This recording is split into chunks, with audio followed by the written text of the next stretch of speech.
Bismillahirrahmanirrahim. Assalamualaikum warahmatullahi wabarakatuh.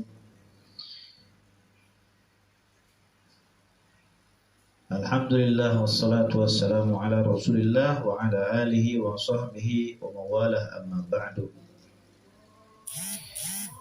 Sahabat yang dirahmati Allah Subhanahu wa taala, insyaallah pada kesempatan kali ini kita akan membacakan satu hadis yang diriwayatkan oleh Imam Hakim dari Abu Hurairah, yang mana bunyi hadisnya Bismillahirrahmanirrahim. Idza aradallahu bi'abdin khairan ja'ala ghinahu fi nafsihi wa tuqahu fi qalbihi wa idza aradallahu bi'abdin syarran ja'ala faqrahu baina 'ainaihi. Nah, ikhwan semua yang dirahmati Allah Subhanahu wa taala, Rasulullah sallallahu alaihi wasallam bersabda dalam hadisnya, "Idza aradallahu bi'abdin khairan." Ketika Allah Subhanahu wa taala menghendaki hambanya itu baik, ya, ja'ala ghinahu fi nafsihi, maka Allah akan jadikan cukup, ya, dalam dirinya, dalam jiwanya. Jadi Allah akan menjadikan jiwa hambanya tersebut selalu merasa cukup dengan apa yang Allah berikan, ya, selalu bersyukur dengan apa yang Allah bagi kepadanya, ya.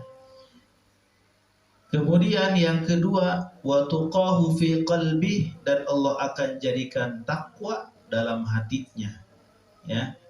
Jadi ketika seorang hamba itu ditakdirkan, ya, oleh Allah Subhanahu wa taala menjadi hamba yang baik, ya, maka yang pertama kali Allah berikan kepadanya adalah Allah jadikan hatinya, jiwanya itu merasa cukup dengan apa yang Allah berikan, ya, tidak merasa kurang, ya. Dan yang kedua yaitu Allah akan jadikan hatinya selalu bertakwa kepada Allah Subhanahu wa taala, melaksanakan segala perintah Allah, baik yang wajib ataupun yang sunnah, dan juga menjauhi segala larangan Allah, baik yang haram maupun yang makruh.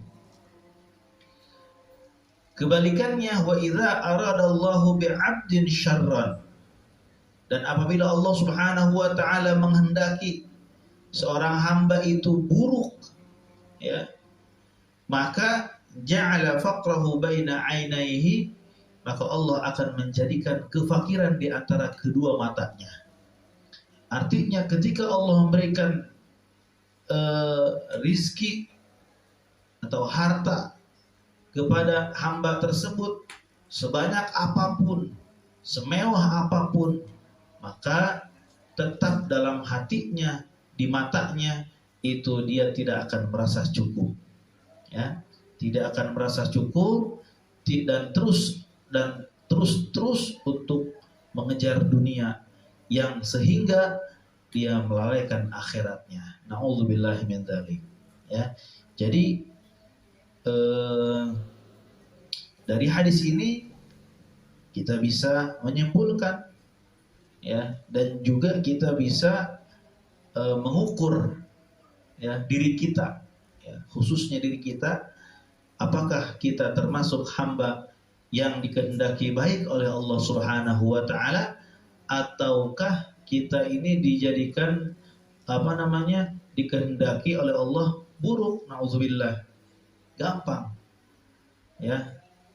Ukurannya tanya kepada diri kita, apakah kita merasa cukup dengan apa yang Allah beri? Apakah kita merasa kurang dengan apa yang Allah beri? Kalau kita merasa cukup dengan apa yang Allah beri, ya, sekecil apapun rizki yang Allah beri, kita merasa cukup, berarti kita termasuk seorang hamba yang dikehendaki baik oleh Allah Subhanahu wa taala. Dan sebaliknya, ikhwani rahimakumullah, apabila kita merasa tidak cukup, ya, sebesar apapun yang Allah berikan kepada kita, bahkan ketika kita melihat orang-orang di sekitar kita lebih buruk daripada kita, tapi hati kita masih tidak merasa cukup dengan apa yang Allah berikan, berarti hati-hati kita. Jangan-jangan kita ini termasuk hamba Allah yang dikehendaki buruk oleh Allah Subhanahu wa taala. Nauzubillahi min dzalik. Ya, mudah-mudahan kita semua minta kepada Allah Subhanahu wa taala kita dijadikan oleh Allah Subhanahu wa taala hamba yang bersyukur, hamba yang merasa cukup dengan apa yang Allah berikan. Rawahul Hakim an Abi Hurairah. Hadis ini diriwayatkan oleh Imam Hakim dari Abu Hurairah. Mudah-mudahan hadis ini ada manfaatnya. Kurang lebihnya mohon maaf. Terima kasih. Wal afu minkum. Wassalamualaikum warahmatullahi wabarakatuh. Waalaikumsalam.